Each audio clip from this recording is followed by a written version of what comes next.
श्री तो एक बार मुझे बताइए कि क्या मेरी आवाज ठीक है?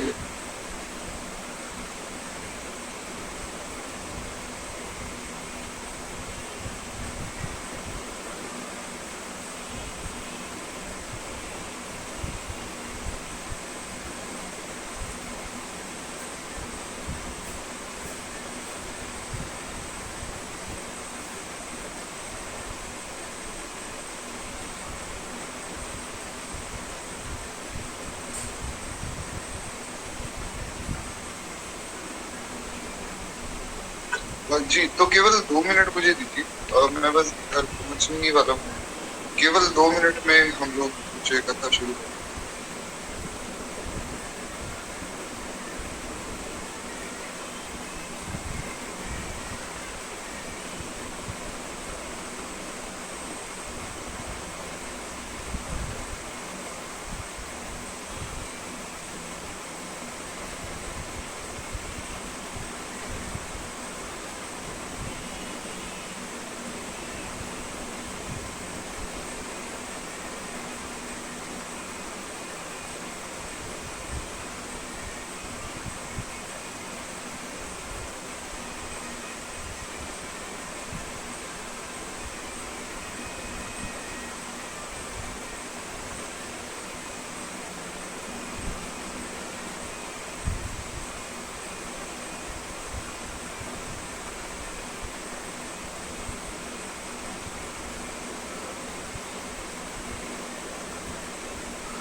जी, तो एक बार फिर से बोलिए, वत्सल भगवान की जय।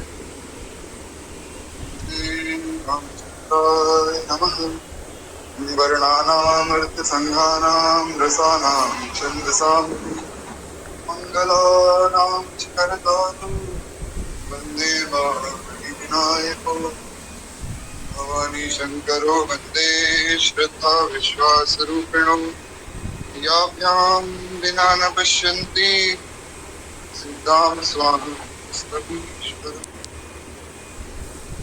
माता पिता रामचंद्र स्वामी राम वत्सका रामचंद्र सर्वस्य मे रामचंद्रो दयालु नान्यं जाने देवतं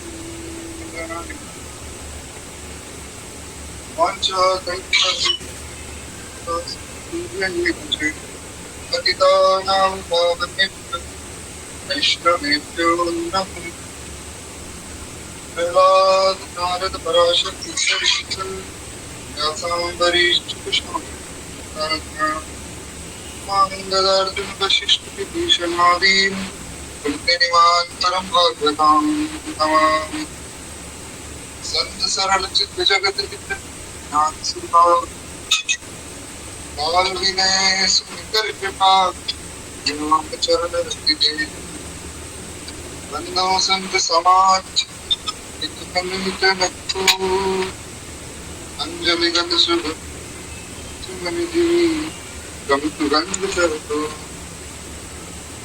बार बार पदवंदम श्रीनाभावने इन काणियोगा वेद को हर भक्त नाम में हरिजुआय विराजिए कथा सुन इतिहास श्रोताय हम के तब बदर भक्ति भक्त भगवंत चतुर्नाम हुए इनके भगवंत किए विनाशक विघ्न मंगल आदि विचार वस्तु नूरनु हरिजन को यश गावंदे हरिजन मंगल रूप सब संतन निर्णय कियो मत शुद्ध प्राण इतिहास भजिबे को दो सुधर पे हरि पे प्रत्युदास श्री गुरु अग्रदेव आज्ञा दई भक्त को यश का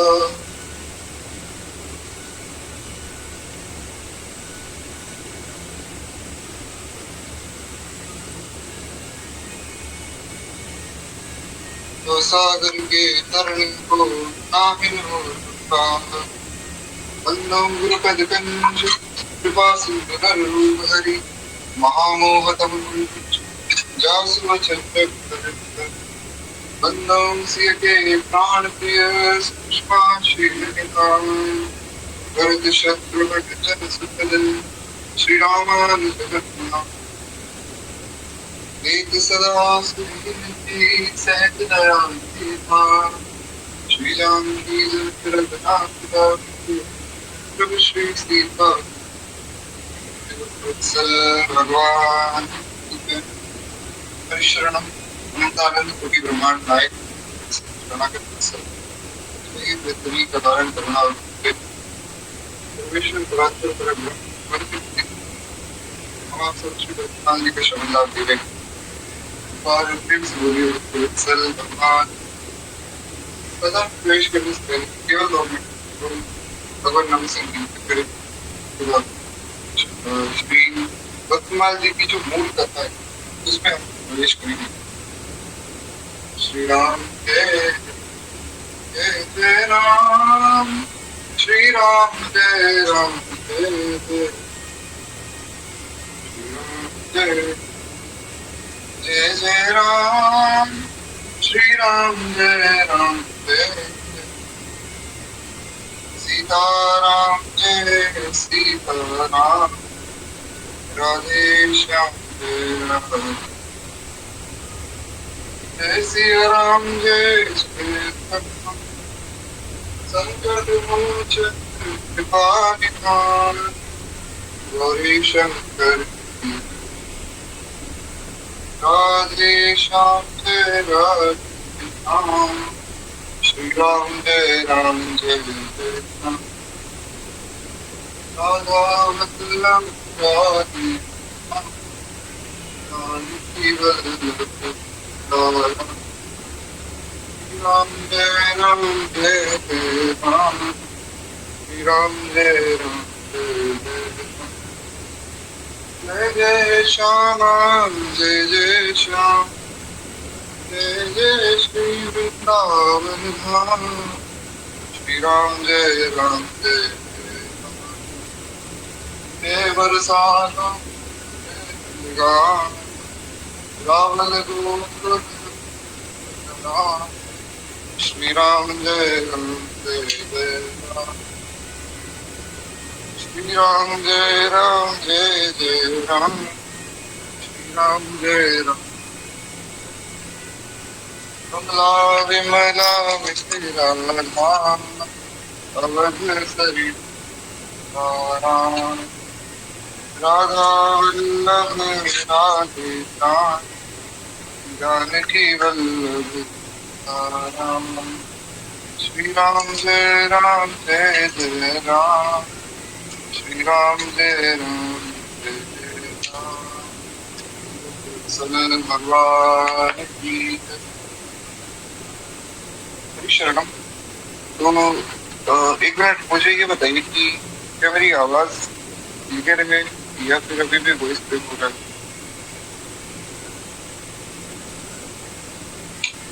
जी, तो कल की कथा में जैसा कि हमने चर्चा की कि भक्तमाल जी की महिमा क्या है, भक्तमाल जी का नाम भक्तमाल जो पड़ा उस नाम को किस प्रकार सार्थक किया जाए, भक्तमाल जी का स्वरूप क्या है, भक्तमाल जी में कितने रस हैं, किस प्रकार की चर्चा है। भक्तमाल जी के मंगलाचरण पर हमने चर्चा की, भक्ति रस बोधनी टीका के मंगलाचरण पर भी हमने इत्यादि प्रकार से हमने कल जो भक्तमाल जी के मूल स्वरूप के बारे में।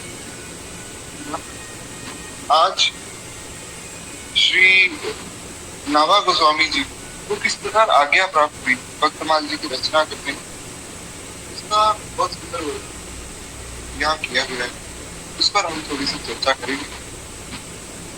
तो श्री नाभा गोस्वामी जी कहते हैं, मानसी स्वरूप में लगे हैं अग्रदास विकरत बयार नाभ मधुर संहार सु, चढ़ो हो जहाज पे जो शिष्य एक आपदा में, करो ध्यान खींचो मन छूटे रूप सार सु, कहत समर्थ गयो मोहित बहुत दूर आवो, छवि पूरी फिर ढरू ताही ढार सु, लोचन उगारी के निहारी कहूँ बोले कौन, वही जो न पाले सीत दे सुकुहार। बहुत सुंदर आप यहाँ कहा श्री नाभा गोस्वामी।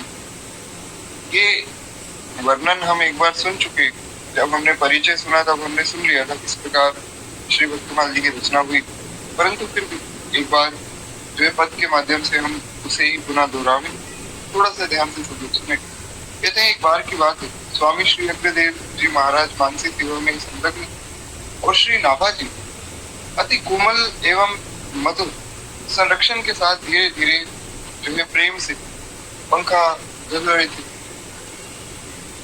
और उसी समय श्री अग्रदास जी का एक शिष्य जहाज पर चढ़ा हुआ समुद्र यात्रा कर रहा था।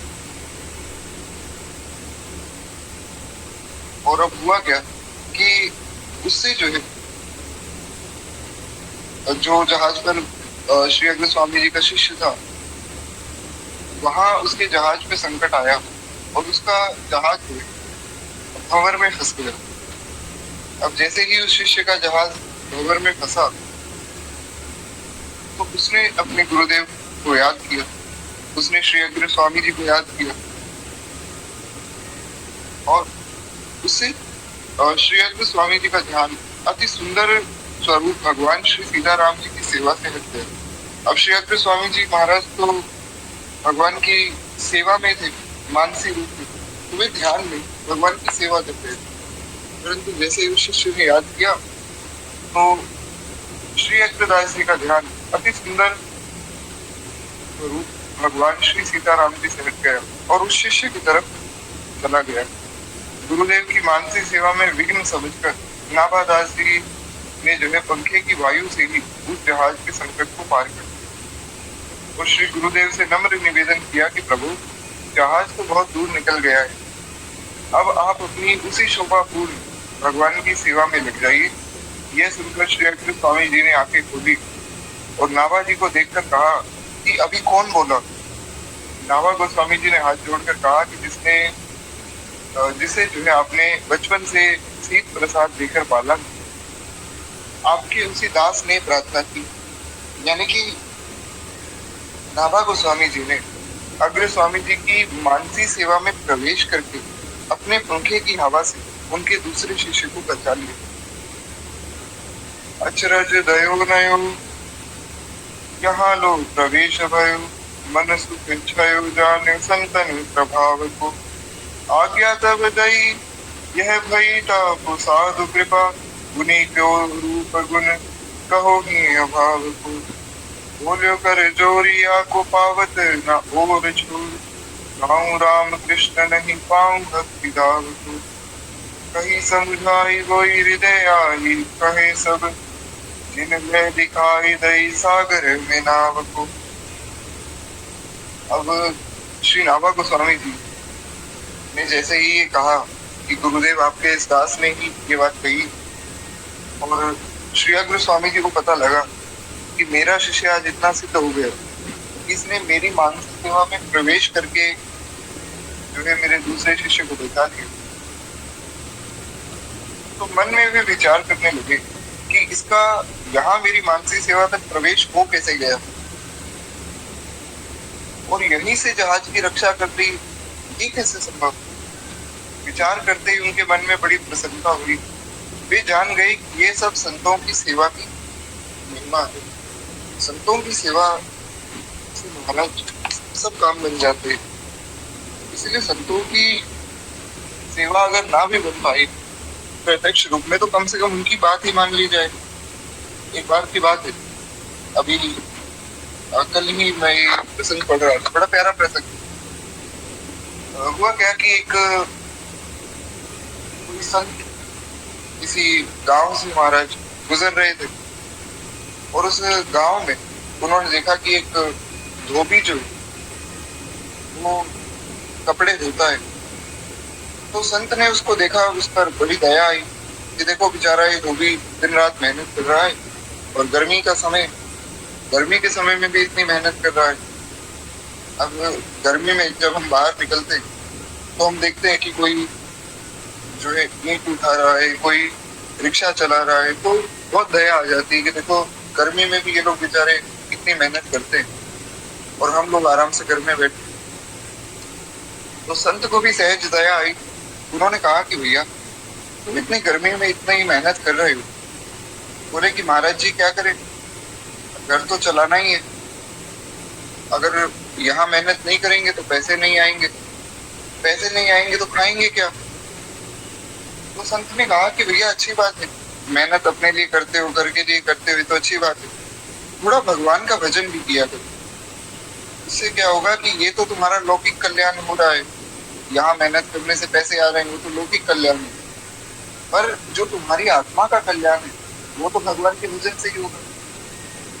उसने कहा कि बाबा ऐसा है कि अब या तो हम यहाँ कपड़े धो लें या फिर भगवान का भजन कर लें, यहाँ से समय नहीं मिलता है।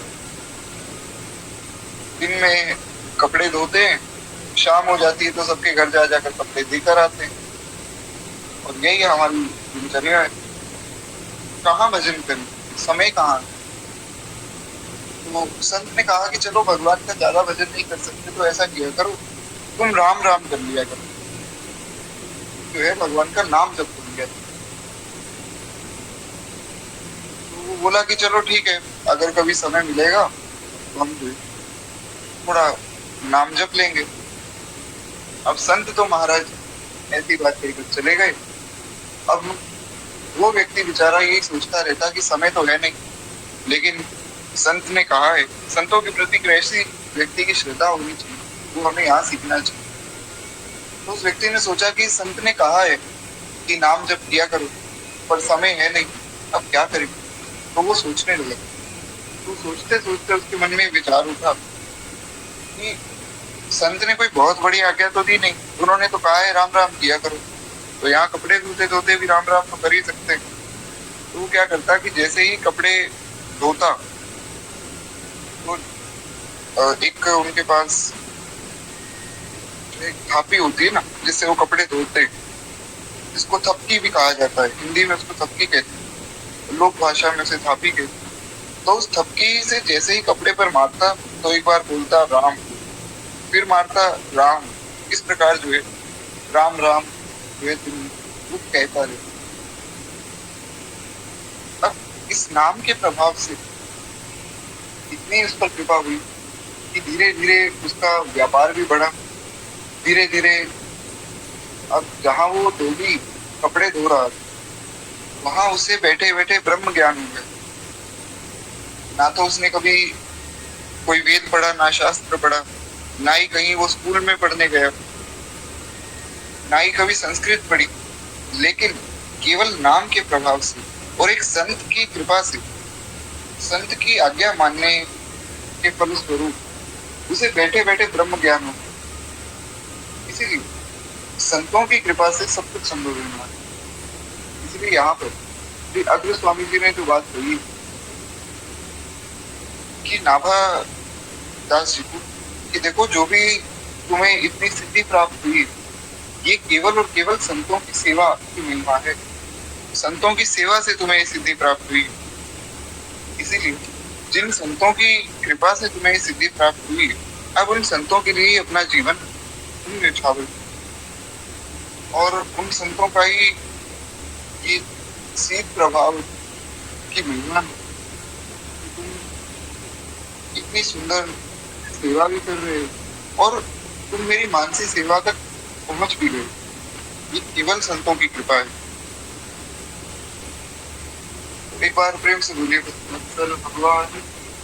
इस प्रकार जो है उनके गुरुदेव ने उन्हें समझाया और कहा कि अब देखो मेरी आज्ञा है कि उन्हीं संतों के लिए तुम अपना जीवन लगाओ और उनका चरित्र तुम गाओ, संतों का चरित्र वर्णन करके तुम सबको सुनाओ, उनके गुणों का, उनके स्वरूप का, उनके हृदय के भावों का सबका वर्णन करो। इस आज्ञा को सुनकर नाभादास जी ने हाथ जोड़कर कहा कि भगवान, संतों का चरित्र कहना तो बड़ा कठिन है, आप कहें तो मैं भगवान राम कृष्ण का चरित्र कह सकता हूँ, भागवत रामायण तो फिर भी एक बार को मैं कह दूंगा, पर संत चरित्र कैसे कहूंगा? संतों के चरित्र महाराज बहुत अलग अलग, बड़े निराले संत हुए, सब अपनी मस्ती में रहा करते, तो किस प्रकार जो है उनका चरित्र कहा जाए?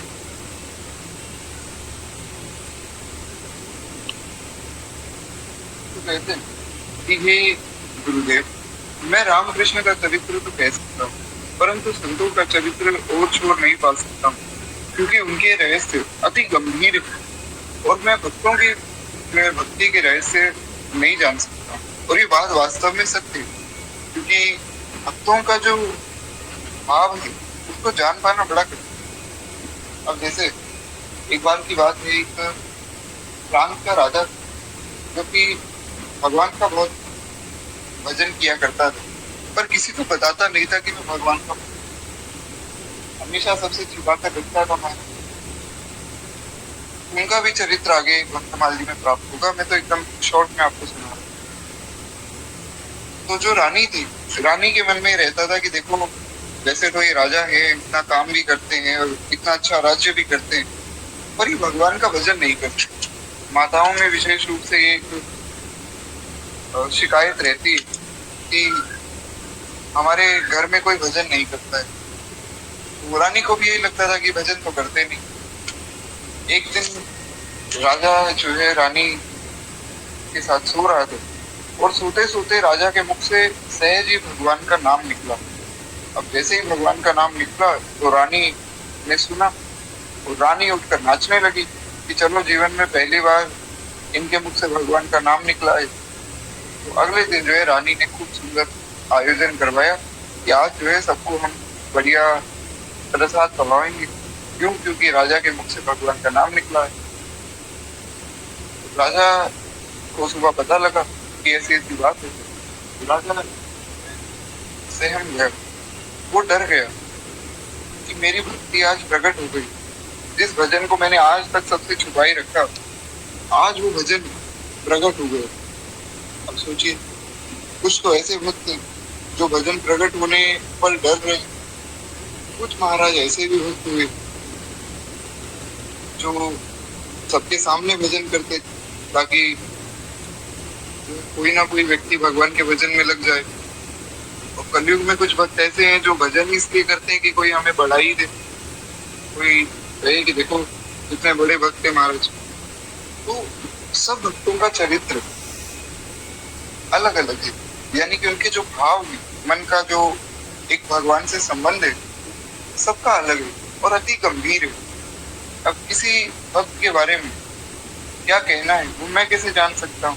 ऐसा श्री नाभा गोस्वामी जी कह रहे हैं। तो श्री अग्र स्वामी जी ने समझाकर कहा, देखो जिन्होंने तुम्हें मेरी मानसी सेवा में प्रवेश करवाया और सागर में नाव दिखा दी, वे ही भक्त भगवान तुम्हारे हृदय में आकर सब रहस्य कहेंगे और अपना स्वरूप दिखाएंगे। जिन्होंने तुम्हें मेरी मानसी सेवा में प्रवेश कराया, वे ही भगवान तुमसे जो है चरित्रों का वर्णन करवाएंगे। और ये बहुत सुंदर बात है, क्योंकि यहाँ पर श्री अग्र स्वामी जी ने कहा वे ही भक्त और भगवान दोनों आएंगे, भक्त भी आएंगे और भगवान भी आएंगे। नाभा गोस्वामी जी ने जिन भक्तों का वर्णन किया, ये सब भक्त जो है उनकी स्वप्न में प्रकट हुए और उन्होंने स्वप्न में आज्ञा दी कि हमारे चरित्र का वर्णन करो, और अपना चरित्र उन्होंने नाभा गोस्वामी के स्वप्न में ही निर्दिष्ट किया। इसलिए आप देखेंगे बहुत से ऐसे भी भक्त हैं जिनके चरित्र का वर्णन भक्तमाल में नहीं। हालांकि जितने भक्तों का हम नाम सुनते हैं जो विश्व प्रसिद्ध हुए या फिर किसी प्रांत के कोई भक्त हैं, तो सबका वर्णन इससे तो किया गया है, पर कुछ भक्त ऐसे हैं जिनका वर्णन भक्तमाल जी में नहीं भी है। तो ये बात उठाई गई, भक्तमाल जब लिखी गई उसके बाद एक बात उठी, सबने विरोध किया कि देखो इन्होंने भक्तमाल ग्रंथ तो लिख दिया परंतु अमुक भक्त का चरित्र तो लिखा नहीं, फिर क्या मतलब हुआ इनका भक्तमाल लिखने का। ऐसी बहुत से लोगों ने अपनी अपनी टिप्पणी दी, क्योंकि लोगों को ये तो रहता ही कि कहीं ना कहीं कुछ ना कुछ विरोध तो करना ही, कोई अच्छा काम करे तो उसका विरोध किया जाए। तो श्री नाभा गोस्वामी जी ने इसके उत्तर में बताया कि देखो, जिन जिन भक्तों ने मेरे स्वप्न में प्रकट होकर मुझे आज्ञा दी उनका चरित्र मैंने लिख दिया, और जो मेरे स्वप्न में नहीं आए उनका चरित्र मैं नहीं लिख पाया, क्योंकि भक्तों का चरित्र कहना मेरी सामर्थ्य में नहीं। भक्त स्वयं आकर अपना चरित्र गान कर दे, अपने बारे में, अपनी महिमा के बारे में बता दे, तो तब मैं जो है उनका चरित्र लिख सकता हूँ। अब ये बात उठाई गई कि भैया भक्त क्यों आएंगे अपना चरित्र गान करने। भगवान का कोई भी भक्त अपनी महिमा स्वयं थोड़ी गाएगा, वो तो भगवान की महिमा गाएगा, अपने आप को तो दैन्य बताएगा। पर यहाँ पर एक बात समझनी कि अगर मान लीजिए मीराबाई या गोस्वामी तुलसीदास जी, गोस्वामी सूरदास जी या तुकाराम जी, ज्ञानेश्वर जी, ऐसे जो महान भक्त हैं, अगर वे नाभा गोस्वामी जी के स्वप्न में आकर अपना चरित्र ना सुनाते तो क्या आज हम उनके चरित्रों से शिक्षा ले पाते? क्या हमें पता लग पाता कि भगवान की प्राप्ति कैसे होगी? इसीलिए संसार को शिक्षा देने के लिए उनका आना बहुत आवश्यक है। और अपना चरित्र वर्णन करके उन्होंने केवल इसलिए सुनाया कि संसार के जो लोग हैं वे उससे शिक्षा लें और शिक्षा लेकर भगवान के भजन में लगे।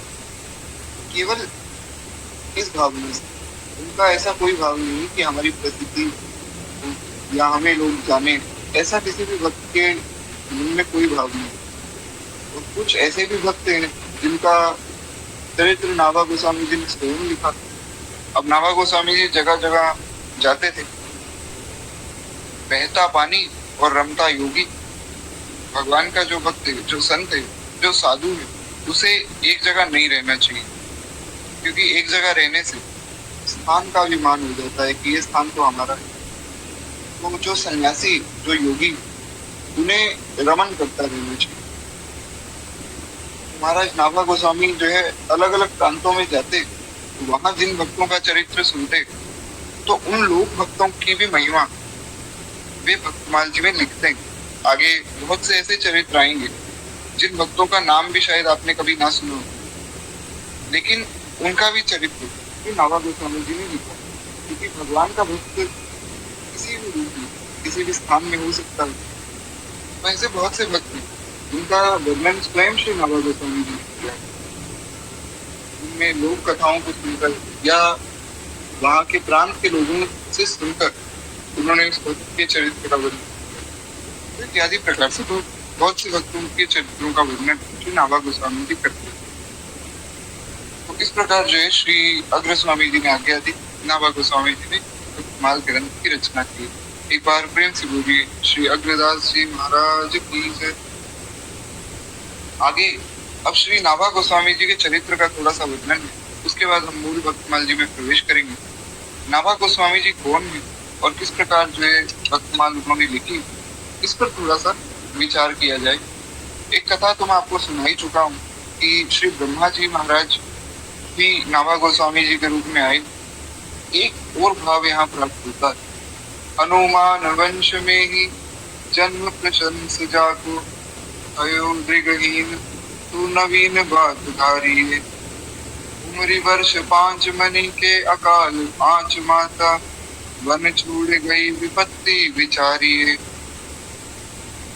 कील और अग्रताही डगर दशरथ दियो, दियो यो अनाथ जानि पूछ सो चारी। बड़े सिद्ध जल लय कमंडल सो सींचे, नैन चैन भयो खुले चक जोरी को निहारी। अब हालांकि ये कथा भी हम परिचय में सोच, परंतु फिर एक बार थोड़ा सा वर्णन इसका सुने। कहते हैं नावा दास जी का जन्म प्रशंसनीय हनुमान वंश में हुआ। श्री हनुमान जी महाराज की ही वंश में श्री नाभा गोस्वामी जी का जन्म हुआ। अब हनुमान जी का वंश कैसे आगे बढ़ा, तो उसमें भी अनेक कथाएं हैं। जैसे एक कथा तो ये है कि भगवान सूर्य की पत्नी के साथ जो श्री हनुमान जी का विवाह हुआ था। और एक कथा ये भी प्राप्त होती कि जब हनुमान जी महाराज लंका में प्रवेश कर रहे थे तो उनके पसीने की एक बूंद एक मगर के पेट में जा गिरी, और उस मगर को जब रावण के दरबार में ले जाकर काटा गया खाने के लिए, तो वहां से भी हनुमान जी का एक पुत्र मकरध्वज प्रकट हुआ है। इत्यादि प्रकार से ऐसे बहुत से मानस पुत्र भी देवताओं के होते हैं, क्योंकि देवताओं की जो संतान है वो मनुष्यों की तरह पैदा नहीं होती, देवताओं की संतान भी दिव्य होती। इसलिए श्री हनुमान जी की जो वंश की यहाँ चर्चा की गई, निश्चित रूप से वो श्री हनुमान जी की परंपरा है। तो हनुमान जी के ही वंश में श्री नाभा गोस्वामी जी का जन्म हुआ। आश्चर्यजनक एक नई बात ये कि जन्म से ही वे नेत्रहीन। अब दिक्कत क्या हुई कि नाभा गोस्वामी जी का जन्म तो हो गया पर उनके नेत्र नहीं थे। क्यों नहीं थे महाराज, इस पे भी कथा प्राप्त होती। एक भाव है कि ब्रह्मा जी ने जब भगवान के गो ग्वाल वालों को और जितने भी गो माता है सबको देखा, तब ब्रह्मा जी के मन में आया, देखो ये कैसा परमात्मा है जो इन ग्वाल वालों के साथ खेल रहा है। और आंखों से ही ब्रह्मा जी ने देखा कि भगवान तो महाराज ग्वाल वालों का जूठा खा रहे हैं। फिर ब्रह्मा जी ने सबको जो है कैद कर लिया, उठाकर अपने ब्रह्मलोक ले गए। उसके बाद ये सारी लीला हुई। तो इसलिए भगवान ने उन्हें दृष्टिहीन बनाया नाभा गोस्वामी के रूप में, कि जिन नेत्रों से तुमने देखकर ये सारा काम किया था उन नेत्रों को ही मैं छीन लेता हूँ। तो नाभा गोस्वामी जी बचपन से ही जन्मांध थे, नेत्रहीन थे। जब इनकी आयु 5 वर्ष की हुई तो उस समय जो है अकाल के दुख से दुखित इनकी माता इन्हें वन में छोड़ गई। जब 5 वर्ष के हुए तो महाराज इनके गांव में अकाल पड़ गया और इनकी माता बहुत दुखी हो गई कि अब मेरे इस पुत्र का क्या होगा। तो उस माता ने जो है इन्हें वन में छोड़ दिया। माता और पुत्र दोनों के लिए एक इतनी बड़ी विपत्ति थी, एक कहा नहीं जा सकता। अब छोटे से 5 वर्ष के बालक को अगर कोई वन में छोड़ जाए तो उस बालक का क्या होगा,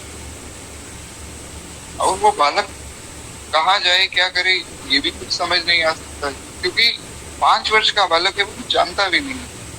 और माता पर भी क्या बीत रही होगी ये भी कोई नहीं कह सकता है, क्योंकि उस माता ने अपने बालक को छोड़ दिया है। तो कहते हैं इसका वर्णन कर पाना संभव नहीं। देव योग से श्री कील देव जी और श्री अग्र स्वामी दोनों महापुरुष उसी मार्ग से सोचते हुए दर्शन देते हुए निकल गए। अब जैसा कि मैंने आपको बताया था कि श्रीमदादि रामानंदाचार्य भगवान के शिष्य श्री अनंतानंदाचार्य और अनंतानंदाचार्य जी के शिष्य हुए श्री कृष्णदास बिहारी जी महाराज, और श्री कृष्णदास बिहारी जी महाराज के 2 शिष्य हुए श्री अग्र स्वामी जी और श्री कील देव जी महाराज। मतलब उनके शिष्य तो अनेक थे, पर मुख्य रूप से जो है उनके 2 शिष्य बहुत प्रसिद्ध हुए। श्री कीलदास जी और श्री अग्रदास जी दोनों ही गुरु भाई थे। ये दोनों उसी वन से निकल रहे थे। इन्होंने देखा कि एक छोटा सा बालक जो कि आंखों से देख भी नहीं सकता है और अकेला इस वन में भटक रहा है। तो उन दोनों ने जाकर कुछ प्रश्न किए। अब प्रश्न तो किए, नाभा गोस्वामी जी ने उत्तर दिया। संभवतः यही प्रश्न किए होंगे कि भैया तुम कौन हो, कहाँ से हो, यहाँ क्या कर रहे हो। और नाभा गोस्वामी जी ने यही उत्तर दिया होगा कि मेरा नाम जो है नारायण दास है, और यहाँ जो है मेरी माता जी मुझे छोड़कर चली गई। नेत्रों से मैं ज्यादा देख नहीं पाता हूँ, तो मैं जानता ही नहीं हूँ कि मैं कहाँ हूँ। ऐसा हो सकता है, बाकी तो भगवान जाने क्या प्रश्न थे और क्या उत्तर था। तो इस प्रकार कुछ वार्ता उनके बीच में हुई, और वे बड़े भारी सिद्ध संत थे, यानी कि जो अग्र स्वामी जी है और कीलदास जी है, दोनों ही सिद्ध संत। उन्होंने अपने कमंडल से जल लेकर नाभादास जी के नेत्रों पर छिड़क दिया। संतों की कृपा से नाभादास जी के नेत्र खुल गए और उनको दिखने लग गया, और सामने दोनों संतों का दर्शन किया, बड़े आनंदित हुए महाराज। आगे वर्णन करते हैं कि पाए पर यासु आए, कृपा कर संग लाए, नील आज्ञा पाई मंत्र अगर सुनायो है। गलते प्रगट साधु सेवा सो विराजमान, जाने अनुमान ताहि टहल लगायो है। चरण प्रछाली संत सीच सो अनंत प्रीति, गानि रस रीति ताते हृदय छत रंग छायो है। और भई बड़वारी ताको पावे कौन पार वार, जासो भक्ति रूप सु अनूप गिरा गायो। कहते हैं कि दोनों सिद्ध महापुरुषों ने दर्शन देकर नाभादास जी को धन्य किया, और नाभादास जी ने दोनों सिद्ध महापुरुषों का दर्शन करके खुद को कृतकृत्य माना। नाभादास जी दोनों के चरणों में पड़ गए, और उनके नेत्रों से जो है अश्रुधार बहने लगी। दोनों संत कृपा करके बालक नाभादास जी को अपने साथ ले आए, और श्री कील देव जी की आज्ञा से श्री अग्र स्वामी जी ने जो इन्हें राम तारक मंत्र का उपदेश किया। हमारे यहाँ रामानंदी संप्रदाय में श्री राम तारक मंत्र दिया जाता है, तो तारक मंत्र का उपदेश दिया, और नारायण दास ये नाम रखा।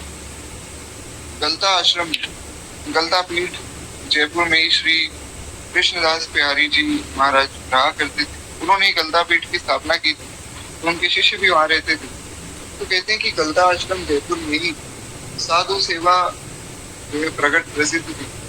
वहां सर्वदा संत समूह विराजमान रहता था, और श्री अग्र स्वामी जी संत सेवा के महत्व को जानकर संतों से जो है ये समर्थ होकर जीवों का कल्याण करने वाला एक इस प्रकार की बात कहा करते हैं। यानी कि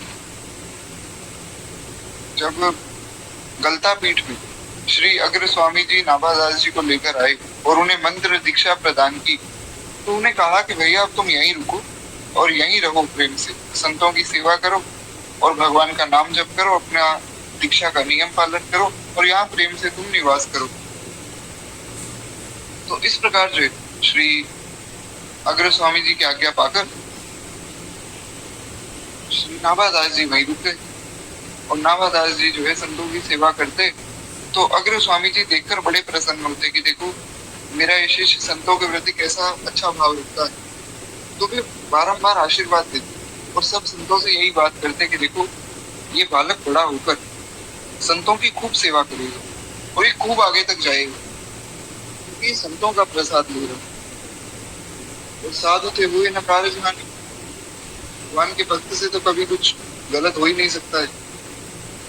तो इसीलिए भगवान के भक्तों की सेवा करता है तो इसका कल्याण निश्चित है। इस प्रकार जो है संतों के चरणोदक तथा उनके स्नीत प्रसाद सेवन करने से नाभादास जी का संतों में अपार प्रेम हो गया, और इन्होंने जो है भक्ति रस की सब रीतियां जान ली। केवल संतों का झूठा प्रसाद और संतों के चरणों का जल ग्रहण करने की वजह से ही उनके अंदर महाराज संतों के प्रति प्रेम भी उत्पन्न हुआ, और साथ में जो है श्री अग्र स्वामी जी भक्ति की जितने भी गुप्त रहस्य उन सबको जान गए केवल संतों का झूठा प्रसाद पाने से। ये संतों के प्रसाद की महिमा कहते हैं। इससे इनके हृदय में अद्भुत प्रेमानंद छा गए, और हृदय में भक्त भगवान के प्रेम की ऐसी जो है अभिवृद्धि हुई जिसका और छोर भला कौन पा सकता है। इतना भजन उनके मन में बढ़ा, इतना प्रेम भगवान के प्रति मन में बढ़ा कि जिसका वर्णन ही नहीं किया जा सकता है। इस प्रकार जैसे नाभाजी मूर्तिमान भक्ति स्वरूप हो गए, वैसे ही सुंदर वाणी से इन्होंने भक्तमाल में भक्त चरित्रों को गाया है। एक बार प्रेम से बोलिए श्री नाभा गोस्वामी जी महाराज की जय। इस प्रकार बड़े ही अद्भुत महात्मा श्री नाभा गोस्वामी जी हुए और इन्होंने बहुत सुंदर भक्तों का चरित्र भी लिखा है। अब जो है भक्तमाल जी के मूल भाग में हम लोग प्रवेश कर रहे हैं, जिसमें उन्होंने सबसे पहले भगवान के 24 अवतारों का स्मरण किया। तो उन 24 अवतारों का जो है वर्णन एक बार हम सुने।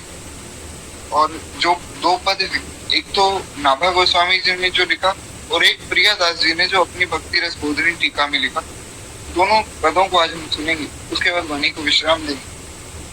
और कल से जो है भगवान के 24 अवतारों की कथा का हम श्रवण करेंगे कि जितने भी भगवान के अवतार हैं उनमें किस किस प्रकार भगवान ने क्या क्या लीला की, वो हम कल से उस कथा का श्रवण करेंगे। एक बार प्रेम से बोलिए भक्तवत्सल भगवान की जय।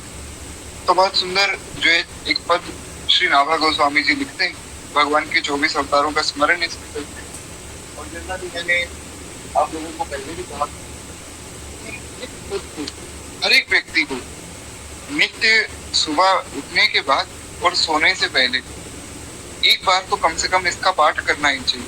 मतलब सुबह उठने के बाद एक बार और रात को सोने से पहले एक बार, ऐसा हमारे श्री गुरुदेव भगवान कहते हैं। इसीलिए कम से कम एक बार तो आपको, 2 बार तो मतलब दिन में पाठ करना ही चाहिए। एक बार जो है मनी मन मेरे पीछे आप दोहरावें।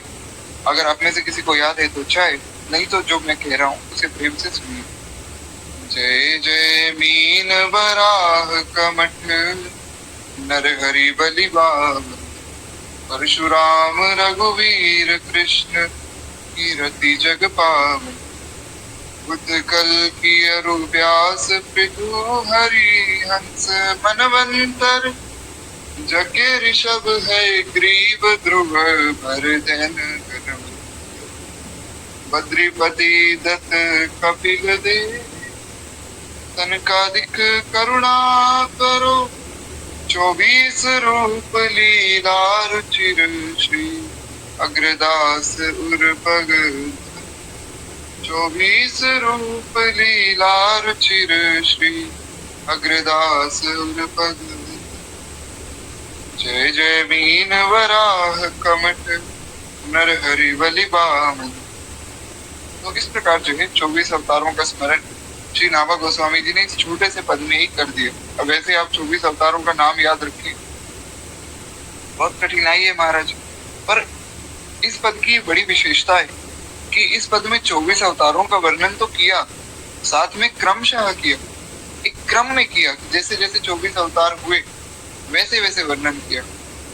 जैसे ध्यान से आप यहाँ सुनिए। जय जय मीन, सबसे पहला अवतार भगवान का मीन अवतार, वराह, तीसरा कश्यप, चौथा नरसिंह, नरहरि यानी कि नरसिंह, और बलि वामन मतलब वामन अवतार। तो 5वां अवतार वामन अवतार। उसके बाद जो कहते हैं आदि भगवान के 24 अवतारों की जय, जय हो, इनका मंगल हो, इन्हें हम बारंबार नमस्कार करते हैं, ऐसा श्री नाभा गोस्वामी जी कहते हैं। उसके बाद ये 5 अवतार हो गए। उसके बाद परशुराम रघुवीर कृष्ण, उसके बाद जो है 6ठा अवतार हुआ श्री परशुराम जी का, 7वां अवतार श्री राम जी का, 8वां अवतार भगवान कृष्ण जी का। आदि सभी अवतारों की पवित्र कीर्ति संसार को पवित्र करने वाली। पहले जो 5 अवतार हुए उनको बारंबार मैं नमस्कार करता हूँ, उनका मंगल हो ऐसी मैं कामना करता हूँ। उसके बाद 3 अवतारों का स्मरण किया, परशुराम जी, श्री राम जी और श्री कृष्ण जी। कहते हैं इनकी कीर्ति सारे जगत को पवित्र करने वाली। कि जो कीर्ति, इनकी जो कथा है वो सुनने मात्र से व्यक्ति का कल्याण हो जाता है। इसलिए हम भागवत जी की कथा सुनते हैं, रामचरितमानस, वाल्मीकि रामायण आदि की कथा सुनते हैं। और नरसिंह भगवान की कथा हर एक मनुष्य को अवश्य सुननी चाहिए। नरसिंह पुराण की कथा जो है अवश्य ही सुननी चाहिए, क्योंकि नरसिंह पुराण में श्री नरसिंह भगवान के अनेक भक्तों का वर्णन है। हमें ऐसा लगता है कि केवल प्रहलाद जी नरसिंह भगवान के भक्त हुए, ऐसा नहीं है। वास्तव में देखा जाए तो जितने भी पहले भक्त थे वे सब नरसिंह उपासना तो करते ही थे, अपने इष्ट के साथ साथ नरसिंह भगवान की उपासना भी किया करते थे। तो इसलिए ध्रुव जी महाराज के चरित्र में भी नरसिंह भगवान की सेवा पूजा का वर्णन मिलता है। आप अगर नरसिंह पुराण पढ़ेंगे तो उसमें ध्रुव जी की महिमा बताई गई और उसमें बताया गया ध्रुव जी किस प्रकार जो है नरसिंह भगवान की सेवा करते थे, तब देवता किस प्रकार नरसिंह भगवान की पूजा करते थे। विचारी प्रकार से बहुत वर्णन नरसिंह भगवान का किया गया है। तो कहते हैं इस प्रकार जो है इन तीनों की पवित्र कीर्ति संसार को पवित्र करती। तो यहाँ पर 8 अवतार हो गए। उसके बाद कहते हैं बुद्ध कल की अरु व्यास पृथु हरिहंस मनवंतर। बुद्ध यानी कि 9वें अवतार भगवान बुद्ध, 10वें कल्कि, 11वें व्यास, व्यास मतलब वेद व्यास भगवान, 12वें पृथु, राजा पृथु के रूप में भगवान प्रकट हुए जिन्होंने 10,000 कान मांगे भगवान की कथा सुनने के लिए। और 13वें अवतार के रूप में हरि अवतार भगवान ने लिया जब गजेंद्र का मोक्ष हुआ तो गजेंद्र को बचाने के लिए भगवान हरि अवतार में आए। उसके बाद भगवान ने हंस अवतार लिया। उसके बाद जो है मनवंतर अवतार लिया और मनवंतर अवतार लेने के बाद भगवान यज्ञ नारायण के रूप में प्रकट हुए। उसके बाद भगवान ने ऋषभ अवतार लिया, फिर भगवान ने हैग्रीव अवतार लिया। उसके बाद भगवान ने जो है ध्रुवधारी हरि के रूप में अवतार लिया, यानी कि ध्रुव जी का उद्धार करने के लिए भगवान आए। उसके बाद भगवान ने धनवंतरी अवतार लिया। तो ये 20वां जो अवतार है वो धनवंतरी अवतार। 21वें अवतार के रूप में नर नारायण के रूप में भगवान आए। फिर दत्तात्रेय अवतार हुआ, फिर कपिल देव तथा सनकादिक, सनंदन, सनातन और सनत। इस प्रकार से भगवान के 24 अवतार हुए और इन 24 अवतारों का वर्णन इस छोटे से ही पद में श्री नाभा गोस्वामी जी ने कर दी। तो अगर कोई व्यक्ति ऐसा है आप में से जो अभी भी इस पद का पाठ नहीं करता है तो मेरी बड़ी विनम्र प्रार्थना है इस पद को जो है नित्य आप पाठ करें, इससे बहुत कल्याण होगा। तो कहते हैं कि महाराज इस प्रकार भगवान के जो 24 अवतार हैं वे मुझ पर दया करें। और जी ये कर बहुत अच्छा काम किया। सिमरन मल्होत्रा माता जी ने यहाँ पर लिख कर भी भेज दिया है वो पद, तो अगर कोई यहाँ से पढ़ना चाहे तो आप पढ़ सकते हैं।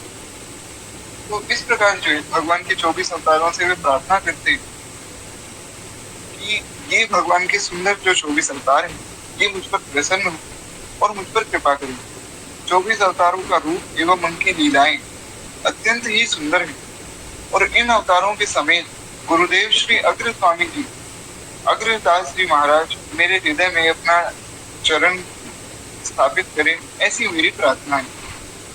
यानी कि सब अवतार जो है अपने गुरुदेव के साथ, मतलब मेरे गुरुदेव के साथ जो है मेरे हृदय में निवास करें। या फिर एक भाव ये दिया जा सकता है कि सब अवतार मुझ अग्रदास के हृदय में निवास करें। एक भाव ये भी दिया जा सकता है कि ये पद अग्र स्वामी जी ने लिखा है तो वे अपने लिए कह रहे हो, तो दोनों ही भाव श्रेष्ठ हैं। अब ये जितने भी अवतार हैं जिनका हमने नाम सुना, इनकी कथा हम कल विस्तार से सुनेंगे। अभी हम एक पद और सुनेंगे जो प्रियादास जी ने अपने टीका में लिखा, भक्ति रसोदरी टीका। जिते अवतार सुख सागर न पारवार, करे विस्तार लीला जीवन उधार को।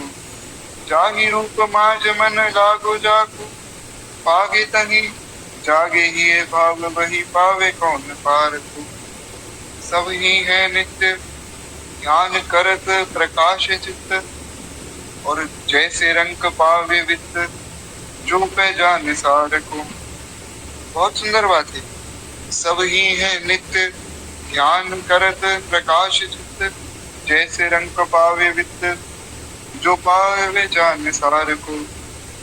और केशनी कुटिलताई ऐसे मीन सुखदाई, अग्र सुरति भाई बसो और मेरे हार को, बहुत सुंदर वर्णन श्री प्रियादास जी ने किया। और ये पद सुनना बहुत आवश्यक है, क्योंकि इसमें जो तीसरा चरण श्री प्रियादास जी ने लिखा कि सब ही है नित्य, ये बहुत आवश्यक था।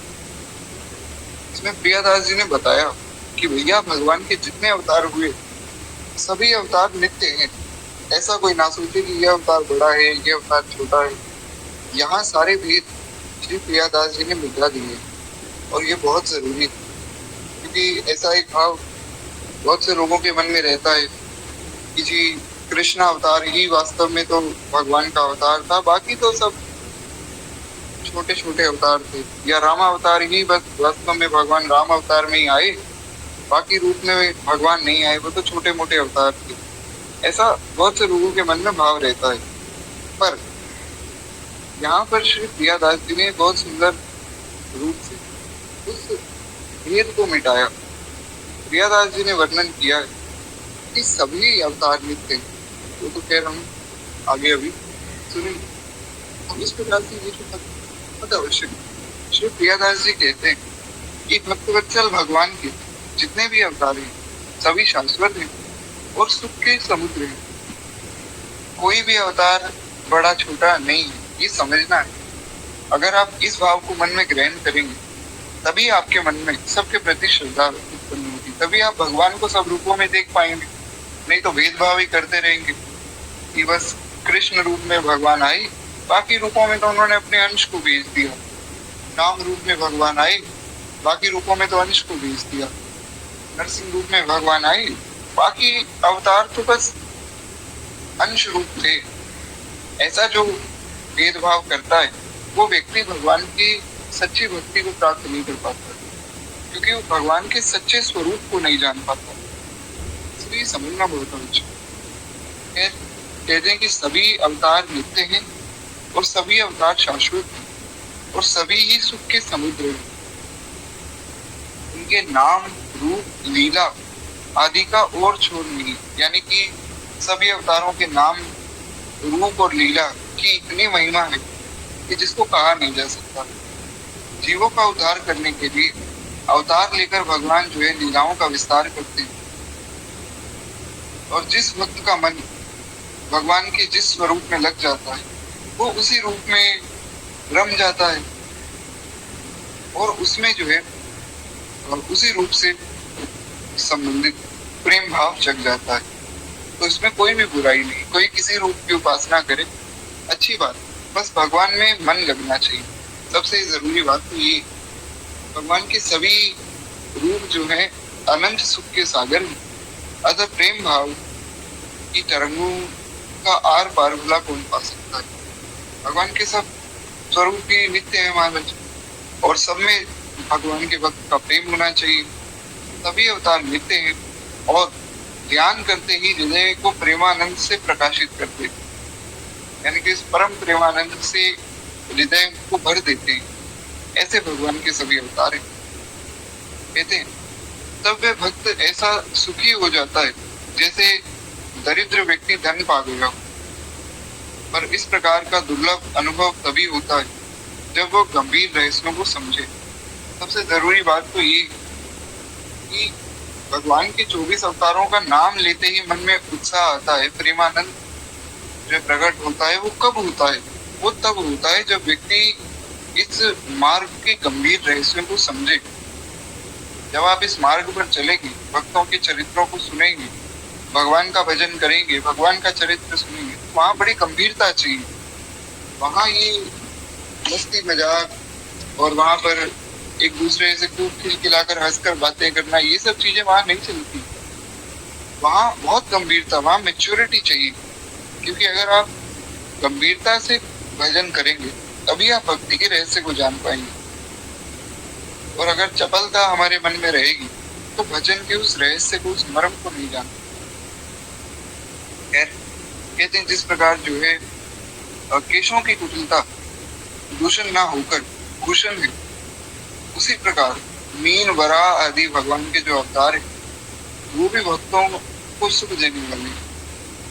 जैसे यहाँ पर जो भाव कहा जा रहा है वो ऐसा लगता है कि मानो उन्होंने साधुओं के लिए कहा हो। कि केशों की जो कुटिलता है, यानी कि साधु क्या है अपने केशों की एक ऐसी कुटिलाई बना देते हैं। जब वो जटा बनाते हैं तो जटा में बाल इस प्रकार होते हैं कि देखने में लगता है कि बाल कभी भी जो है सीधे नहीं हो सकते, परंतु वास्तव में वो जो कुटिलता है, वास्तव में जो जटा है, वो साधु को कष्ट नहीं दे रही। वो साधु के लिए भूषण है, साधु के लिए तो मुकुट के समान है। बस उसी प्रकार भगवान के जितने अवतार हैं, ये भी सब भक्तों को सुख देने वाले हैं।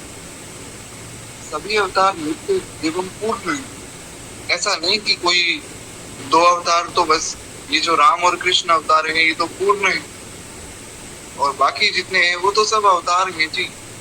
कृष्ण अवतारी है, बाकी सब उनके अवतार हैं। राम अवतारी हैं, बाकी सब उनके अवतार हैं। ऐसी उल्टी सीधी बातों को ना तो हमें सुनना चाहिए ना ही मानना चाहिए। भगवान के सब अवतार पूर्ण है और सब अवतार अपने आप में ही नित्य है। ठीक है, आपका जिस अवतार में जिस रूप में आपका मन लगे वो आपका भाव है, अच्छी बात है, पर इसका अर्थ ये नहीं कि आप बाकी किसी अवतार को या बाकी किसी रूप को आप तिरस्कृत करें। तो कहते हैं इस प्रकार श्री अग्रदेव जी की ये सुंदर मान्यता की रीति मुझे बहुत अच्छी लगी। प्रियादास जी कहते हैं कि ये मेरी मान्यता नहीं है, ये श्री अग्र स्वामी जी की मान्यता है। और अग्र स्वामी जी कोई और नहीं है, साक्षात भगवान के नित्य सहचरी है, श्री चंद्रकला जी सहचरी। इसीलिए श्री अग्र स्वामी जी की इस मान्यता उन्होंने अपने इस पद में लिखा और भी कहते हैं ये मान्यता मुझे बड़ी अच्छी लगी। और वास्तव में ये जो अग्र स्वामी जी ने बात कही ये बहुत अच्छी बात है। इससे क्या है, मन में कोई भेद नहीं रहता, सब भेद मिटा देने वाली बड़ी सुंदर बात की अग्र स्वामी जी कहते हैं 24 अवतारों की ये माला मेरे हृदय में हार की तरह बसे, बस ऐसी मेरी प्रार्थना है। एक बार प्रेम से बोलिए भक्त वत्सल भगवान की जय, श्री 24 अवतार की जय। तो इस प्रकार जो है भगवान के 24 अवतारों का नाम स्मरण किया गया। अब भगवान के 24 अवतारों की कथा हम लोग सुनेंगे। कहते हैं अचिंत्य परमेश्वर जो अतर की लीला त्रिगुणात्मक प्रकृति द्वारा जब सृष्टि का प्रवाह होता है तो उस समय रजोगुण से प्रेरित यही परब्रह्म परमात्मा सगुण होकर अवतार ग्रहण करते हैं। अब यहाँ थोड़े कठिन शब्द उनको सरलता से हम समझे। कहते हैं कि भगवान की अतर्क लीला से ये जो त्रिगुणात्मक प्रकृति द्वारा जब सृष्टि का प्रभाव होता है, यानी कि भगवान की लीला में जब ये त्रिगुणात्मिक सृष्टि होती, यानी कि 3 गुणों से युक्त जो ये सृष्टि है, सतोगुण रजोगुण और तमोगुण, इनसे युक्त जब सृष्टि भगवान बनाते हैं तो सृष्टि को बनाने के बाद उसको अच्छे से चलाने के लिए भगवान समय समय पर अवतार लेते हैं, सगुण रूप ग्रहण करके भगवान आते हैं। वस्तुतः ये जगत परमात्मा का लीला विलास, वास्तव में देखा जाए तो ये संसार और कुछ नहीं, भगवान की लीला करने की जगह है। और गोस्वामी तुलसीदास जी ने तो इसे और स्पष्ट करके कहा, उन्होंने कहा कि महाराज ये संसार और कुछ नहीं, भगवान के खेलने का स्थान है। बहुत सुंदर बात है। आप अगर रामचरितमानस पढ़े तो रामचरितमानस में गोस्वामी तुलसीदास जी कहते हैं प्रभु मैं समझ गया। भगवान ने कहा भैया क्या समझ गए? बोले मैं समझ गया कि ये जो संसार है ना, जिसमें आप किसी को मनुष्य बना देते हो, किसी को पशु पक्षी बना देते हो, किसी को पेड़ पौधे बना देते हो, तो ये आप असल में खेल रहे हो, आपका एक खेल चल रहा है जिसमें हम सब आपके प्यादे हैं और हमसे आप खेल रहे हो। जग पे खन तुम देख निहारे, विधि हरि शंभु न चावन बारे। बहुत प्यारा भाव है, बहुत सुंदर दोहा है। श्री गोस्वामी जी कहते हैं कि महाराज जग पे खन तुम देख निहारे, जो बाल स्वरूप में श्री राम जी, तो उन बाल स्वरूप में राम जी से गोस्वामी जी प्रार्थना कर रहे हैं। जब वे काकभूषुंडी जी के साथ खेलते हैं और दशरथ जी के हाथ से दशरथ जी के पास बैठे, दशरथ जी कह रहे हैं कि आओ राघव भोजन करें, तो श्री दशरथ जी की थाली में हाथ मारकर उस थाली से जो है मक्खन चुराकर भगवान भागते हैं। मुख पे मक्खन लगा है, हाथों में मक्खन है और भगवान भाग रहे हैं। छोटे से श्री ठाकुर जी और भगवान की लीला बड़ी प्यारी। ये तो खैर लीला तो आप सभी जानते हैं। अरे ठुमक चलत रामचंद्र बाजत पैजनिया, ठुमक चलत रामचंद्र। तो भगवान जब चल रहे हैं तो सब देवता आसमान में खड़े भगवान पर फूल वर्षा कर रहे हैं, बड़ी प्रसन्न हो रहे हैं कि देखो आज वो अनंत अनंत कोटि ब्रह्मांड का स्वामी, जिनके आंख के एक इशारे से काल धर धर कांपने लग जाता है, माया जिनके सामने नतमस्तक हो जाती, ब्रह्मा जी शंकर जी के चरणों की रज पाने के लिए तरसते हैं, वो भगवान आज दशरथ जी की थाली से मक्खन चुराकर भाग रहे हैं महाराज। उस समय गोस्वामी जी कहते हैं कि प्रभु मैं समझ गया, जग पे खन तुम देख निहारे। ये सारा संसार एक खेल है जिसको आप खेल रहे हो, जिस खेल को आप चला रहे हो, और इस खेल में मुख्य रूप से इस खेल को आप चला कैसे रहे हो।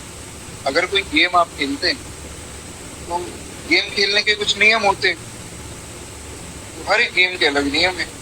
तो उसी प्रकार इस संसार रूपी खेल का भी कोई नियम तो होगा।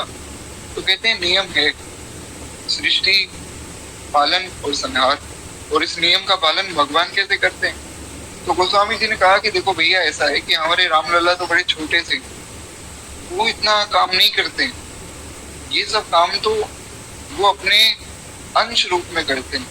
अरे विधि हरि शंभु न चावन वारे, अनंत कोटि ब्रह्मांड प्रकट कर देते हैं, उसमें अनंत कोटि ब्रह्मा विष्णु महेश प्रकट कर देते हैं।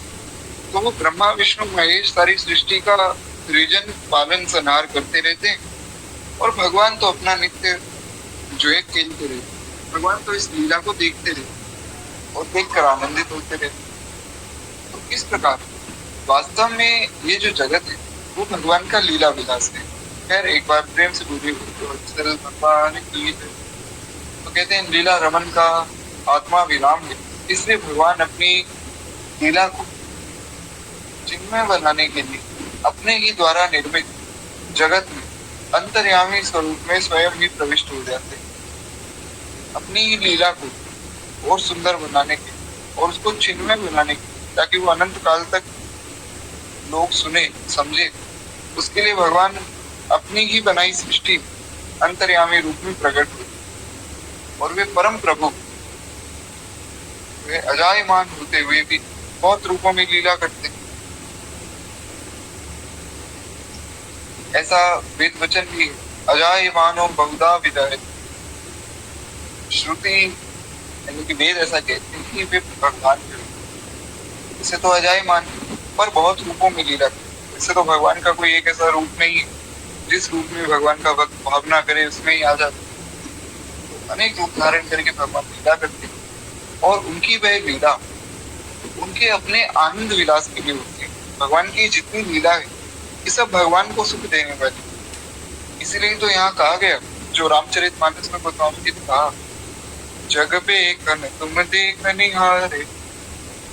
प्रभु इस संसार जो खेल चल रहा है वो आप देख रहे हैं और आप ही आनंदित हो रहे हैं, इसको देखकर आप ही मुस्कुरा रहे हैं। तो कहते हैं जिसके फल स्वरूप भक्तों की कामनाएं भी पूर्ण हो जाती। अब भगवान को इसी बात में तो सबसे ज्यादा प्रसन्नता होगी कि मेरा भक्त प्रसन्न रहे, तो इसलिए भगवान अपने भक्तों की कामनाएं भी पूर्ण करते हैं।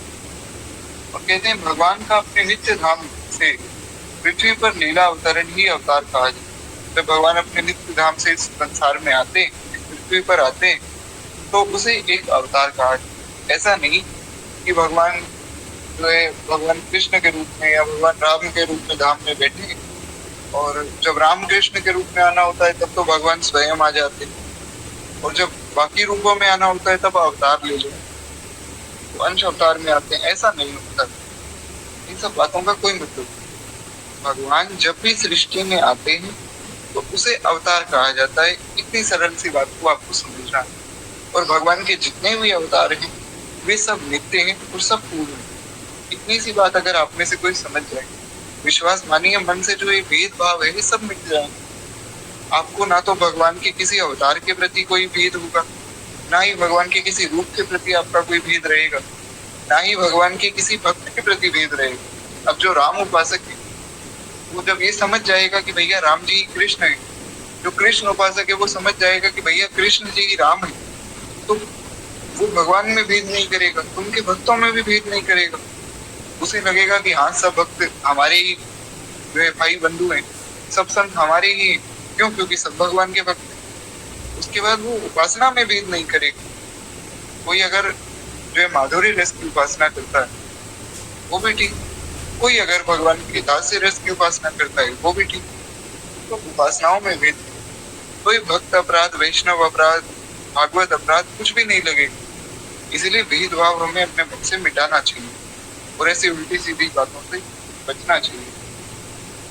कहते हैं कल्प वेद से भगवान के अनेक अवतार होते हैं। भगवान अनेक अवतार धारण करके अपने लीला चरित्र से संत जन का जो है परित्राण करते हैं, संतों का परित्राण करते हैं। भगवत गीता में भी भगवान ने वचन दिया, यदा यदा हि धर्मस्य ग्लानिर्भवति भारत अभ्युत्थानम् अधर्मस्य तदात्मानं सृजाम्यहम्। भगवान ने कहा कि महाराज जब भी इस संसार में धर्म की हानि होती है तब मैं अवतार लेता हूँ। ये तो श्लोक जगत प्रसिद्ध है, आप सब जानते हैं।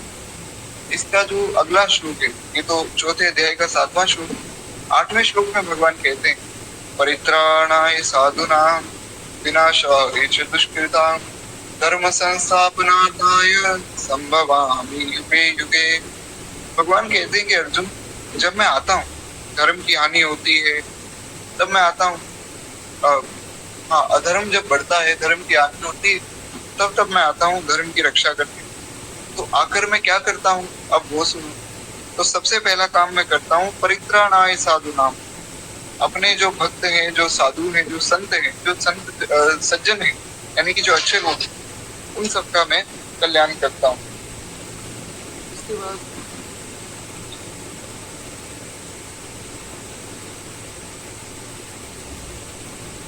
उसके बाद जो जितने भी दुर्जन हैं जो मेरे भक्तों को तंग करते हैं, मेरे भक्तों को मारते हैं या फिर अन्य किसी जीव को जो है कष्ट देते हैं, जैसे आप देखते ही होंगे आज के समय में लोग जो है बेजुबान जीवों को मार रहे हैं, उनको खा रहे हैं। तो ऐसे जो पापी मनुष्य हैं उनको मैं उनका संहार करता हूँ।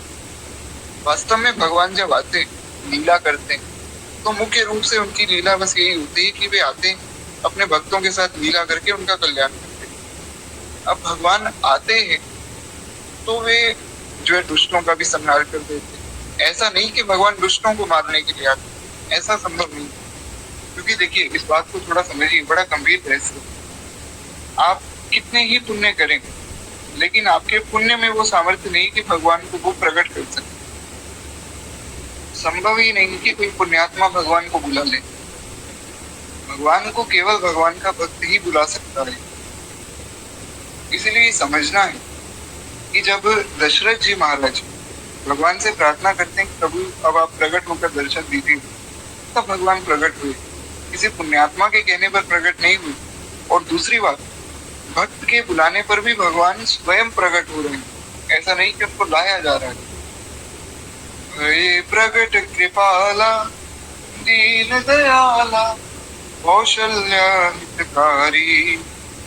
वही प्रकट कृपाला, भगवान प्रकट हुए स्वयं अपनी इच्छा से, अपनी कृपा से। तो ये समझना कि जब पुण्य में इतनी सामर्थ्य नहीं कि भगवान को प्रकट कर सके, तो कोई व्यक्ति सोचे मैं इतने पाप करूंगा, इतने पाप करूंगा कि भगवान को आना पड़ेगा मुझे मारने के लिए। ऐसा नहीं हो सकता, क्योंकि भगवान जिसको मारना चाहते उसको कोई बचा नहीं सकता। तो भगवान अगर आंख बंद करे, अनंत अनंत कोटि ब्रह्मांड ही नष्ट हो जाते हैं महाराज। एक छोटे से ब्रह्मांड में बैठा एक छोटा सा राक्षस, वो अगर ये सोचे कि मेरे लिए भगवान आए, ऐसा नहीं।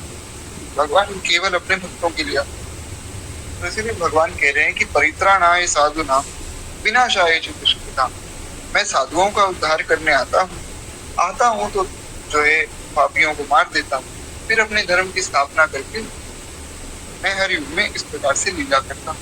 वही बात यहाँ कही जा रही है कि भगवान अपने लीला चरित्र से संत जनों का परित्राण करते हैं, दुष्टों का दलन करते हैं और धर्म की स्थापना करते हैं। वही बात जो गीता जी में भगवान ने कही।